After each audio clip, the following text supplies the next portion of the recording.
Hello everyone, welcome back to We Learn English Easily. I hope you all are basking in the glory and staying at home safely and studying too.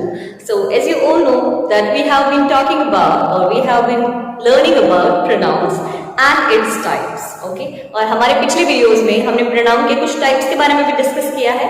अगर आपने वो videos अभी तक नहीं देखे हैं so I am providing the link in the description box. आप वहां पर जाके देख सकते हैं. ओके आज के वीडियो में हम किसके बारे में बात करने वाले हैं? आज के वीडियो में सबसे पहले हम बात करेंगे इंडेफिनिट प्रोनाउन के बारे में. ठीक है, सबसे पहले हम बात करेंगे इंडेफिनिट प्रोनाउन होता क्या है, हम इंडेफिनिट प्रोनाउन का यूज क्यों करते हैं, इंडेफिनिट प्रोनाउन में कौन से वर्ड हम यूज करेंगे और उसके बाद में इंडेफिनिट प्रोनाउन को लेकर कुछ बहुत ही इंपॉर्टेंट रूल्स जिनसे रिलेटेड क्वेश्चंस अधिकतर परीक्षा में पूछे जाते हैं और उसके बाद हम कुछ एग्जांपल सॉल्व करेंगे और फिर मैं आपको कुछ क्वेश्चंस दूंगी और आपको उनके आंसर कमेंट सेक्शन में बताने हैं. ओके, तो चलिए बिना समय गवाए हमारे वीडियो की शुरुआत करते हैं. आज हम पढ़ने वाले हैं इंडेफिनिट प्रोनाउन. इंडेफिनिट का मतलब क्या होता है? अनिश्चित. प्रोनाउन सर्वनाम, अनिश्चित सर्वनाम. कैसे हम इसका यूज करने वाले हैं? जब हमें हमारे नाउन या प्रोनाउन के बारे में डेफिनेट नहीं हो, निश्चित नहीं हो. फॉर एग्जाम्पल मैं यहाँ अंदर पढ़ा रही हूँ और बाहर दरवाजा को खटखटा रहा है. ठीक है, मुझे नहीं पता कि बाहर कौन है. ठीक है, तो मैं क्या कहूंगी? May be someone is knocking the door. Someone is knocking the door. कोई दरवाजा खटखटा रहा है. अब यहाँ पे जो समवन है, कोई जो है वो अनिश्चित सर्वनाम है क्योंकि हमें पता ही नहीं है कि कौन है. इसके अलावा भी हम कुछ बहुत ही इंपॉर्टेंट रूल्स डिस्कस करते हैं. चलिए, we have already talked about the definition. क्या होता है इंडेफिनिट प्रोनाउन? जब हमें ना प्रोनाउन के बारे में डेफिनेट इंफॉर्मेशन नहीं पता होती है, हम कहेंगे कोई, किसी. ओके, उसके बाद हम किन वर्ड्स का यूज करने वाले हैं? एवरीबडी, सभी, समबडी, कोई, समवन, कोई, एनीबडी, कोई, एनीबडी, कोई, एवरीवन, सभी, नो वन, कोई भी नहीं, वन, कोई. इनका हम यूज करते हैं पर्सन के लिए. जब हम पर्सन के बारे में निश्चित नहीं होते हैं तो हम यूज करते हैं इन सबका. अब अगर हम वस्तुओं के बारे में निश्चित नहीं है तो किनका यूज करेंगे? हम यूज करेंगे एवरीथिंग, सब कुछ, एनीथिंग, कुछ, समथिंग, कुछ, एंड नथिंग, कुछ भी नहीं. ओके, इन वर्ड्स का हम यूज किनके लिए करेंगे? वस्तुओं के लिए करेंगे, लेकिन अनिश्चित वस्तुओं के लिए. अब आपको थोड़ा बहुत भी कंफ्यूजन नहीं हो रहा? ये सारे वर्ड्स एक जैसे ही लग रहे हैं मीनिंग में, है ना? देखिए, एवरीबडी एंड एवरीवन, इनको हम एक दूसरे के प्लेस पर यूज कर सकते हैं. जैसे मैं कह सकती हूँ हेलो एवरीवन, क्या मैं कह सकती हूँ हेलो एवरीबडी. ओके, उसके बाद आता है समबडी और समवन. ये दोनों भी हम एक दूसरे की जगह पर यूज कर सकते हैं. ठीक है, समबडी और समवन. ठीक है, उसके बाद एनीवन और एनीबडी भी हम एक दूसरे की जगह पर यूज कर सकते हैं. नो वन एंड नोबडी, इसको भी हम एक दूसरे की जगह पर यूज कर सकते हैं. एवरीथिंग, सब कुछ, एनीथिंग, कुछ, समथिंग, कुछ. ओके, एंड नथिंग, कुछ भी नहीं. ओके, एनीथिंग का मतलब हम नेगेटिव सेंस में यूज करते हैं और समथिंग का पॉजिटिव सेंस में. जैसे कि I think there is something, मुझे लगता है कि वहां पर कुछ है. I don't think there is anything, मुझे लगता है कि वहां पर कुछ है. ओके, अब एक और इंपॉर्टेंट रूल जो हम यहाँ पर डिस्कस करने वाले हैं वो है all, some, both, any, most, enough, few, many, one, little. इनको भी हम इंडेफिनिट प्रोनाउन कहते हैं, लेकिन इनका प्रयोग हमेशा एडजेक्टिव के रूप में करते हैं. कैसे करते हैं एडजेक्टिव के रूप में? जैसे I will take you there one day. Day क्या है हमारा? नाउन, और नाउन से पहले हमने यूज किया है वन, तो ये क्या हो जाता है? एडजेक्टिव हो जाता है. क्योंकि हमने पहले भी डिस्कस किया है कि जब भी किसी भी वर्ड के बाद में नाउन हो तो वो एडजेक्टिव होता है. ओके, आई थिंक आपको समझ में आया होगा. अगर अभी भी कोई डाउट है तो आप कमेंट सेक्शन में मुझे बता सकते हैं.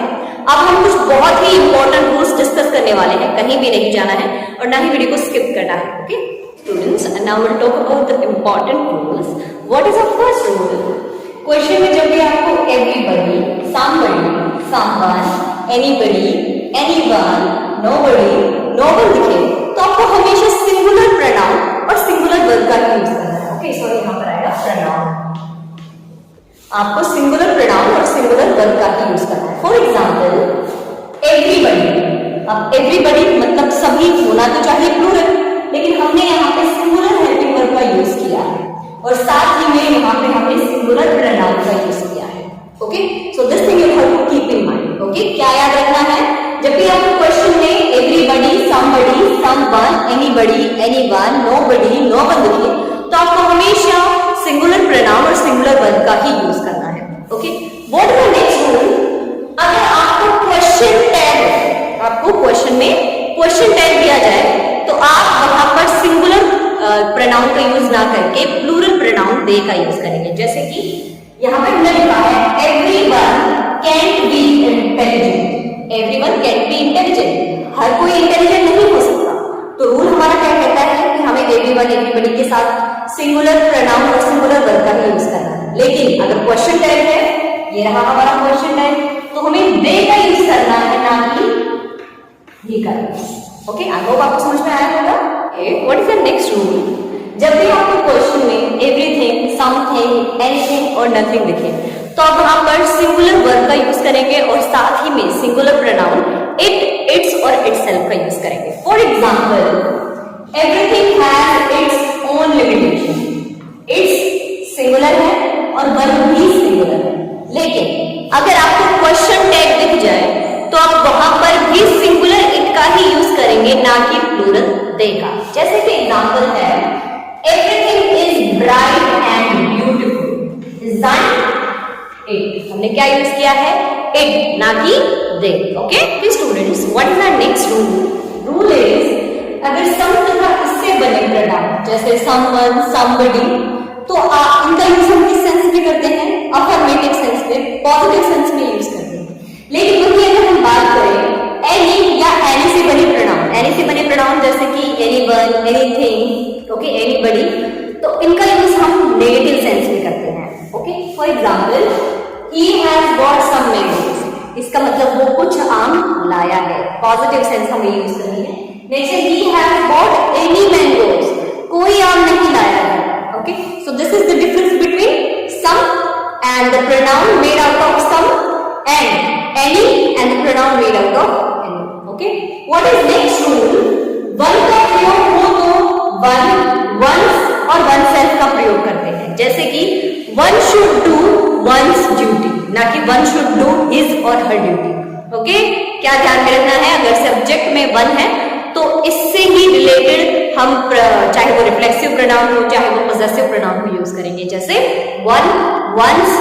ओके, अब डिफरेंस क्या है, ये वंस में और ये केस में, ये प्लूरल होता है और ये पॉजेसिव केस है, अपोस्ट्रोफी यूज की है हमने। Okay, what is next rule, अगर आपको सम, बोथ, एनी दिखे और साथ में उनके साथ आपको my, our, your, his, her, it, their कुछ भी दिखे तो इसके बाद आपको वन, वंस का यूज नहीं करना है। आर देयर बनाना, आर देयर बनाना, ये बिल्कुल ठीक है। आर देयर एनी वन बनाना, तो ये बिल्कुल गलत है। Okay, now will talk about our next rule. Next rule, some, any तथा इससे बने प्रोनाउन का प्रयोग अफर्मेटिव इंटरोगेटिव सेंस में होता है। मतलब अगर आपका जो सेंटेंस है वो इंटरोगेटिव है तो चाहे सम से बने हुए वर्ड हो, प्रोनाउन हो, चाहे एनी से बने हुए हो, उनका सेंस जो है वो अफर्मेटिव ही रहता है। For example, do you have any pen, क्या तुम्हारे पास कोई पेन है, do you have some pen, क्या तुम्हारे पास कोई पेन है। ओके, तो इस तरीके से आप समझ सकते हैं। अभी नेक्स्ट क्या है, ऑल का प्रयोग होता है संपूर्ण या सभी के सेंस में। Okay, for example, all the students have to do their work, सारे स्टूडेंट्स को उनका काम करना है। Okay, one more example, all will have to come in proper uniform, आप सभी को प्रॉपर यूनिफॉर्म में आना है। ओके, तो इस तरीके से ऑल का मतलब क्या होता है, संपूर्ण, सभी। ओके, अब कुछ ऑल से जुड़े हुए इंपॉर्टेंट रूल्स हैं, वो एक बार देख लेते हैं।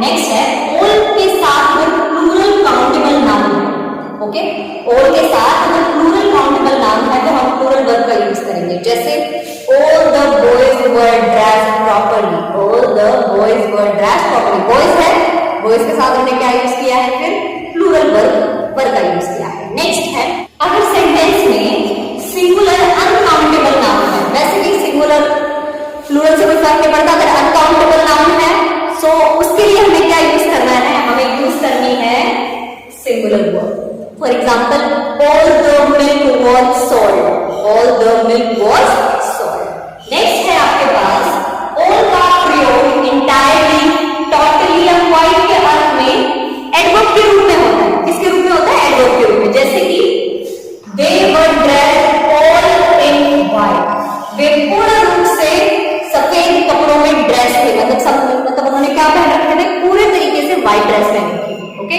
आई होप आपको समझ में आया होगा।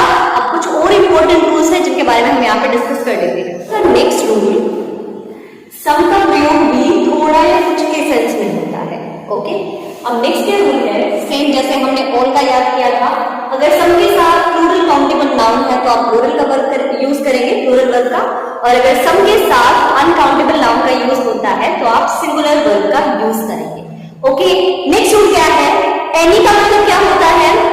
एनी का मतलब होता है कुछ या फिर कोई। For example, is there any one, क्या वहां पर कोई है? Do you have any pen, क्या तुम्हारे पास कोई पेन है? ओके, नेक्स्ट रूल ये कहता है कि एनी का प्रयोग कुछ और या थोड़ा और के सेंस में भी हम करते हैं। जैसे हम एक एग्जांपल ले सकते हैं, देखिए यहाँ पे example, we are too tired to go any further, थोड़ा और आगे जाने के लिए हम अभी नहीं जा सकते, मतलब बहुत ज्यादा थक गए हैं। आगे जाने के लिए हम बहुत ज्यादा थक गए हैं। ओके, आई होप आपको समझ में आया होगा। अब कुछ और इंपॉर्टेंट रूल्स हैं, उनके बारे में भी डिस्कस कर लेते हैं। रूल्स बहुत ज्यादा इंपॉर्टेंट है, अगर ये रूल्स आप अच्छे से याद कर लेते हैं तो आपको प्रोनाउंस दोबारा पढ़ने की कोई जरूरत नहीं होगी, आपको बहुत अच्छे से समझ में आ जाएंगे। साथ ही में आपको किसी भी तरीके का कोई भी क्वेश्चन दिया जाएगा, आई अश्योर यू आप आराम से कर लेंगे। ओके, लेकिन वीडियो को बिल्कुल भी स्किप नहीं करना है, वीडियो को पूरा देखना है। और अगर आप चैनल पर नए हैं तो चैनल को सब्सक्राइब कर लीजिए, साथ ही बेल आइकन को प्रेस कर दीजिए। Students, let's see the rules. What is the next rule? Enough का प्रयोग होता है काफी या पर्याप्त। ओके, इनफ का क्या मतलब होता है? काफी या फिर पर्याप्त। अब कैसे यूज करना है इसका यूज हम एडवर्ब और एडजेक्टिव के रूप में भी करते हैं। जैसे कि आप यहाँ पे देखेंगे, there is enough milk to drink, पीने के लिए काफी दूध है, पर्याप्त मात्रा में दूध है। साथ में इनफ का प्रयोग हम करते हैं कि जितना चाहिए उतना है। For example, there is enough milk to make tea, चाय बनाने के लिए पर्याप्त दूध, मतलब जितना दूध आवश्यक है चाय बनाने के लिए उतना दूध है। नेक्स्ट है हमारे पास मच का प्रयोग बहुत अधिक के अर्थ में होता है। मच का प्रयोग किसके अर्थ में होता है? बहुत अधिक के अर्थ में। जैसे कि much depends on what he says, अधिकतर बातें किसके ऊपर डिपेंड करती है कि वो क्या कहता है। साथ ही में मच का प्रयोग हम एडवर्ब के रूप में भी करते हैं, जैसे कि she is much better today, she is much better today, वो आज काफी ठीक है। Okay students, now I am gonna write some questions. कुछ क्वेश्चंस लिख रही हूँ बोर्ड पर, उनमें हमें एरर्स आइडेंटिफाई करने हैं। उसके बाद मैं कुछ क्वेश्चंस आपको दूंगी और आपको उनके आंसर्स कमेंट सेक्शन में बताने हैं। Okay students, let's find out the error in these questions. Let's do. One must do his duty. अब हमने क्या पढ़ा था, जब भी वन लिखेगा तो कोई वन से रिलेटेड ही प्रोनाउन यूज करेंगे, तो यहाँ पे हिज की जगह हमें हिज की जगह यूज करना है once. Okay, what is next? Everybody has done their work. बताया था जब भी एवरीबॉडी, एवरीवन, एनीबॉडी, एनीवन आएगा तो हमें सिंगुलर प्रोनाउन, सिंगुलर वर्ब का यूज करना है। तो यहाँ पे देयर की जगह आएगा his. Okay, what is next? Something went wrong didn't it. Something, कुछ तो, अब जब बताया था अगर समथिंग, एनीथिंग अगर आ जाता है तो हमें जो हमारा क्वेश्चन टैग है उसमें इट यूज करना है, ना कि दे। हमें क्या आएगा? For today students, I hope आपको समझ में आया होगा, but still if you have any doubt तो आप कमेंट सेक्शन में बता सकते हैं। साथ ही अगर आप चैनल पर नए हैं तो चैनल को सब्सक्राइब कर लीजिए और बेल आइकन को भी प्रेस कर दीजिए ताकि आप ऐसे ही हमारे साथ बने रहें। Thank you, thanks for watching. और अगर आपको वीडियो पसंद आया हो तो प्लीज लाइक कीजिए, because it's a kind of motivation for us. Thank you.